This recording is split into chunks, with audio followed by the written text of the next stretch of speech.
Hello aspirants. இன்னைக்கு ஜனவரி 22 யூபிஎஸ்சில இருந்து civil services எக்ஸாமினேஷனுக்கான notification வெளியிட்டிருக்காங்க.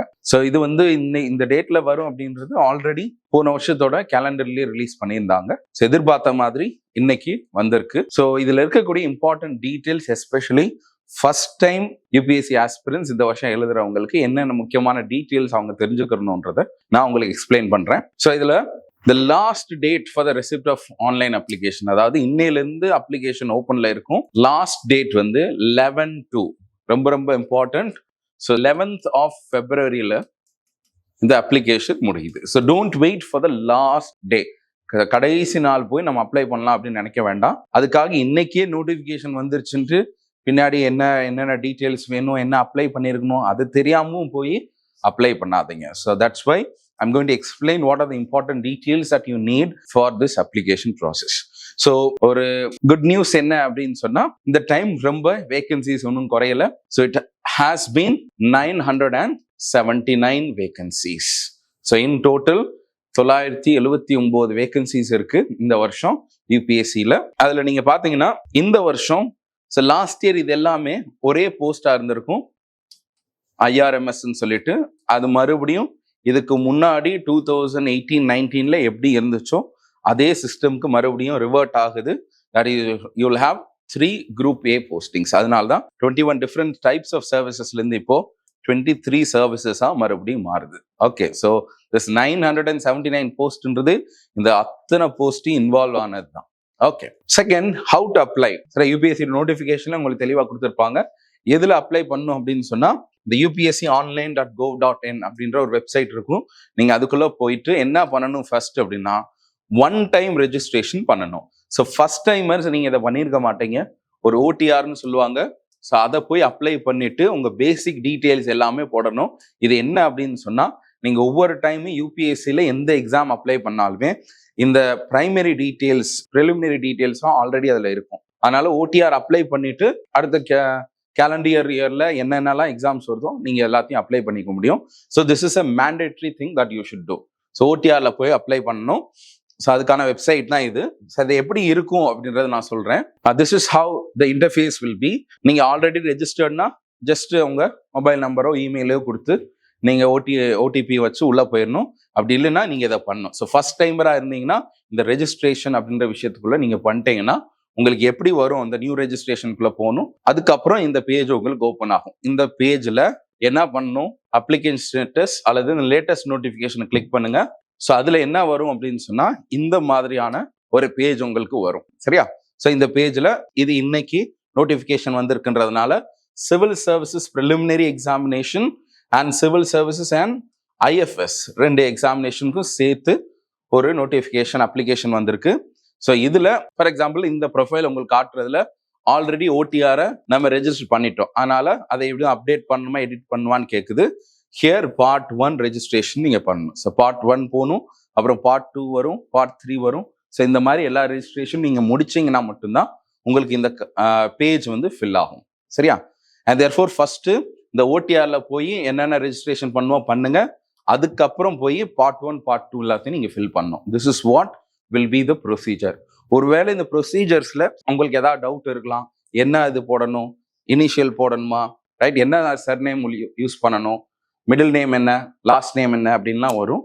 எல்லாத்தையும் கேர்ஃபுல்லா ஃபில் பண்ணுங்க, அவசரப்பட்டு ஃபில் பண்ண வேண்டாம். சரியா? ஓடிஆர்ன்றது ரொம்ப இம்பார்ட்டன்ட். இதை ரொம்ப கேர்ஃபுல்லா நீங்க ஃபில் பண்ணணும். இந்த டீட்டெயில்ஸை வச்சுட்டு மறுபடியும் இங்க போய் இந்த சிஎஸ்சியை ஃபில் பண்ணணும். ஸோ 2 பார்ட்ல ஓடிஆர் முடிச்சுட்டு இந்த அப்ளிகேஷன், ஓடிஆர் முடிச்சதுக்கு அப்புறம் தான் அப்ளிகேஷன் டீட்டெயிலே உங்களால ஃபில் பண்ண முடியும். Okay, fine. ஒருவேளை நீங்க ரொம்ப கேர்ஃபுல்லா இருக்கணும், ஓடிஆர்ல எந்த விதத்துலையும் தப்பு வராத மாதிரி. பட் இன்கேஸ் ஏதாவது ஒரு சின்ன மிஸ்டேக் இருந்துச்சுன்னா கவலைப்பட வேண்டாம். ஏன்னா ஓடிஆர் ப்ரொஃபைல்லேயே நீங்க என்ன பண்ணலாம், once in a life time, ஒரு டைம் மட்டும் நீங்க என்ன பண்ணலாம்னா கரெக்ட் பண்ணிக்கலாம். சரியா?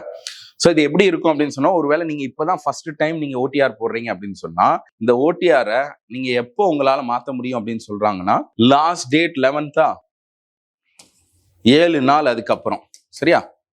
ஸோ இந்த 7 நாள்ல உங்களால அது அப்ளை, இந்த ஓடிஆர்ல ஏதாவது எரர்ஸ் இருந்துச்சு நீங்க மாத்தணும்னு நினைச்சீங்கன்னா நீங்க மாத்திக்கலாம்.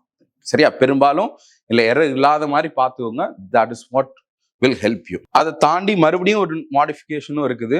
இது வந்து அப்ளிகேஷன்ல உள்ளது. இது வந்து உங்களோட பேசிக் டீடைல்ஸ் கொடுத்துருவீங்க.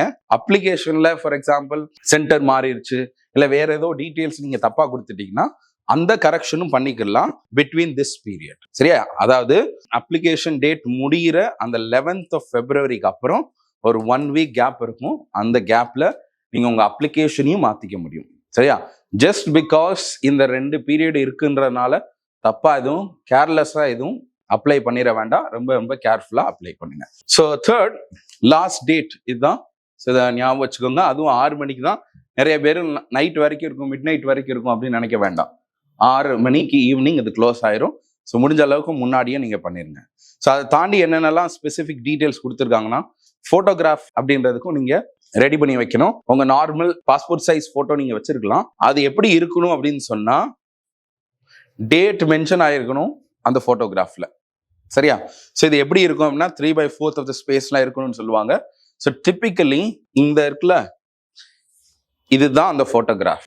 சில எக்ஸாம்ஸ்ல நீங்க இந்த மாதிரி பண்ணியிருக்கலாம். அதாவது என்ன பண்ணுவாங்கன்னா, நீங்க வந்து போட்டோ எடுக்கிறப்பவே ஒரு போர்டு மாதிரி வச்சுட்டு அதுல நீங்க என்னைக்கு போட்டோ எடுக்கிறீங்களோ அதுல எழுதணும். இந்த மாதிரி ஸ்பெசிஃபிக்கா வேணும்னு கேட்கல. உங்க போட்டோகிராஃப்ல உங்க நேமும் உங்க டேட்டும் மட்டும் இருந்தா சரி. நீங்க என்னைக்கு எடுக்கிறீங்கன்னு என்ன சொல்லியிருக்காங்கன்னா, ரீசெண்டா எடுத்தது. அதாவது நீங்க அப்ளை பண்றீங்களா, ஃபார் எக்ஸாம்பிள் இன்னைக்கே நீங்க அப்ளை பண்றீங்கன்னா நீங்க இதுல போட வேண்டிய டேட் என்னவா இருக்கணும், 10 நாளைக்கு முன்னாடி இருக்கக்கூடாது. சரியா? ஸோ ரீசன்ட் போட்டோகிராஃபா இருக்கணும். அதனால நீங்க என்னைக்கு அப்ளை பண்றீங்களோ அந்த டேட்டுமே நீங்க போட்டுக்கோங்க. It will be better. இது ஈஸியா உங்களால ஒரு சாஃப்ட்வேர் வச்சு எடிட் பண்ண முடியும். சரியா? அதனால இதை பார்த்துக்கோங்க. அதுக்காக ரொம்ப பழைய ஒரு போட்டோவும் எடுத்துக்க வேண்டாம். I will suggest you that you take a very recent photograph and go into a software and edit these options. Okay, so இதை ரெடி பண்ணி வச்சுக்கோங்க. ஓபிசி அண்ட் இடபிள்யூஎஸ் கேண்டிடேட்ஸ் நீங்க ரொம்ப முக்கியமா கவனிக்க வேண்டியது என்னன்னா, இது ஒரு பெரிய இஷ்யூவா மாறும் எப்பவுமே. ஓபிசி கேண்டிடேட்ஸ்க்கு OBC non creamy layer certificate இருந்தா மட்டும்தான் நீங்க இந்த கேட்டகரியில அப்ளையே பண்ண முடியும். சரி, அப்படி அப்ளை பண்றப்ப உங்களுக்கு சர்டிபிகேட் நம்பர் எல்லாம் கேட்பாங்க. அதனால இதை அப்ளை பண்ணி வைக்கணும். என்ன கொடுத்துருக்காங்க பாருங்க நோட்டிபிகேஷன்ல. நீங்க எப்பவுமே வந்து கவர்மெண்டோட ரூல்ஸ் படி ஓபிசி சர்டிபிகேட்ன்றது லாஸ்ட் 3 இயர்ஸோட இன்கம் வச்சு இருக்கணும். அதனால 21, 22, 23 இந்த வருஷத்தோட இன்கம் வச்சு நீங்க எடுக்கணும்னு சொல்லியிருக்கிறாங்க. அதுல என்ன சொல்லியிருக்காங்கன்னு பாருங்க. இந்த சர்டிபிகேட் எந்த டேட்ல வாங்கியிருக்கணுமா, 1/4/2024, அதாவது 1st April of 2024 இருக்குல்ல, இந்த போன வருஷம் ஃபினான்ஷியல் இயர், சரி இப்போ நம்ம கரண்டா இருக்கிறோம்ல, இந்த ஃபினான்ஷியல் இயர்ல நீங்க வாங்கியிருக்கணும். நீங்க மேபி போன வருஷம் ஒரு எக்ஸாமுக்கு அப்ளை பண்ணியிருக்கலாம், அந்த சர்டிபிகேட்டை நீங்க அப்ளை பண்ண முடியாது. அதே மாதிரி தமிழ்நாடுவை பொறுத்த அளவுக்கு நம்மளுக்கு 6 months வேலிடிட்டி மாதிரி சர்டிபிகேட் கொடுப்பாங்க.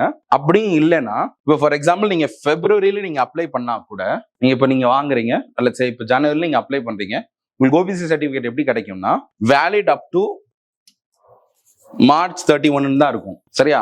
அப்ப அதனால ஏதாவது ப்ராப்ளம் வருமானா? No, it is not. அவன் என்ன கேட்டிருக்கான் அப்படின்னு சொன்னா நோட்டிபிகேஷன்ல, நீங்க ஒரு ஓபிசிய இந்த பீரியட்ல வாங்கியிருக்கணும். அதாவது ஸ்ட்ரிக்டா சொல்ல போனா April 1, 2024 இருந்து லாஸ்ட் டே ஆஃப் அப்ளிகேஷன் இது 11th February till February 11, 2025 இந்த பீரியடுக்குள்ள நீங்க ஒரு சர்டிபிகேட் வாங்கி வச்சு, அந்த சர்டிபிகேட்டோட வேலிடிட்டி 3 மாசம், 6 மாசம், 10 மாசம், 1 வருஷம் அப்படின்றது இஷ்யூ கிடையாது. சரியா? So time period very very important. You only have till the last date.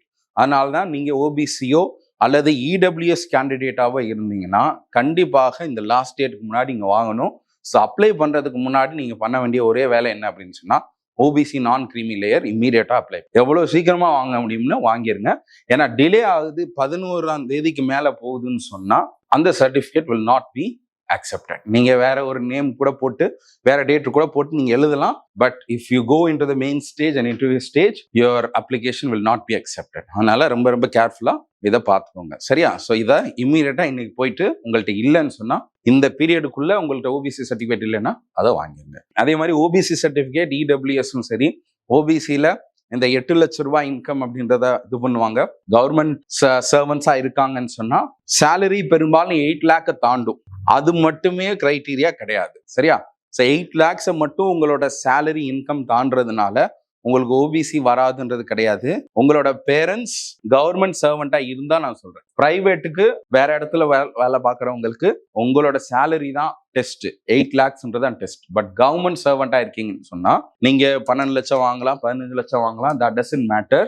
ஒரு டீச்சரா இருந்தீங்கன்னா மேபி 1 lakh சம்பளம் வாங்குறாங்க உங்க வீட்டுல அப்படின்னு சொன்னா கண்டிப்பா இந்த 8 லட்சத்தை தாண்டும். அதுக்காக நீங்க ஓபிசி இல்லைன்னு வராது. சரியா? நீங்க பெரும்பாலும் டீச்சர்ஸ், ப்ரொஃபசர்ஸ் அவங்க எல்லாத்துக்குமே சம்பளம் இந்த 8 lakhக்கு மேல போகும்.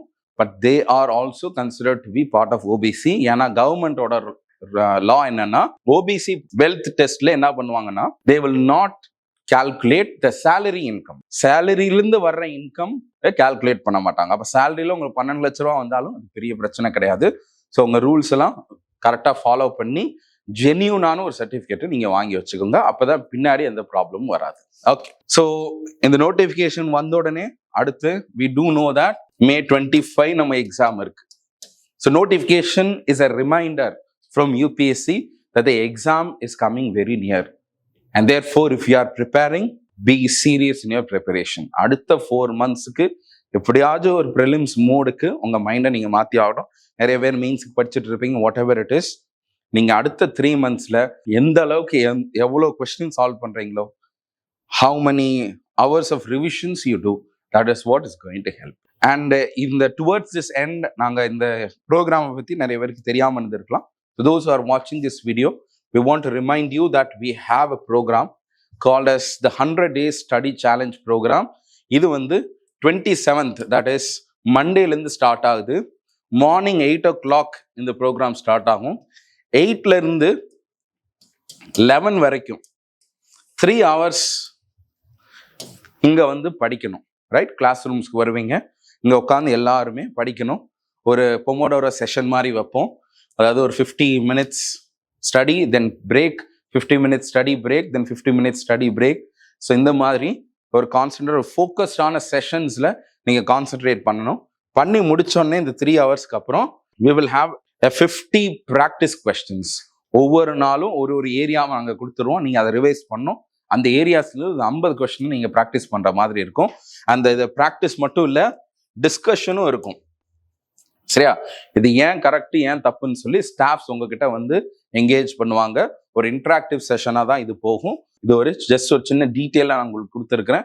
ஸோ January 27லேருந்து இந்த 1 week ஃபுல்லாக உங்களுக்கு ஜியாகிரஃபி அப்படின்ற week. So Day 1, Day 2, Day 3 இப்படிலாம் இருக்கும். ஸோ ஒவ்வொரு நாளும் ஒரு 50 கொஸ்டின். ஸோ பெரும்பாலும் சண்டே எல்லாருமே நீங்கள் டெஸ்ட் எழுதிட்டு இருக்கலாம், என்ரோல் பண்ணியிருக்கலாம், வேற எங்கேயாவது கூட நீங்கள் டெஸ்ட் எழுதியிருக்கலாம். That's not an issue. நீங்கள் இந்த 6 days கரெக்டாக நீங்கள் கன்சிஸ்டண்டாக ஒர்க் பண்ணீங்கனாலே it will be helpful for you. So if you want to know more about this teacher, you can contact us and kindly bear all the instructions. நாங்கள் உங்களுக்கு சொன்ன instructions எல்லாம் மைண்டில் வச்சுட்டு ரொம்ப கேர்ஃபுல்லாக ஃபில் பண்ணுங்க. ஒருவேளை உங்களுக்கு ஏதாவது டவுட்ஸ் இருக்கு அப்ளிகேஷன் ஃபில் பண்ணுறதுல அப்படின்னு சொன்னால், you can definitely call our institute number. You can get our help. Thank you.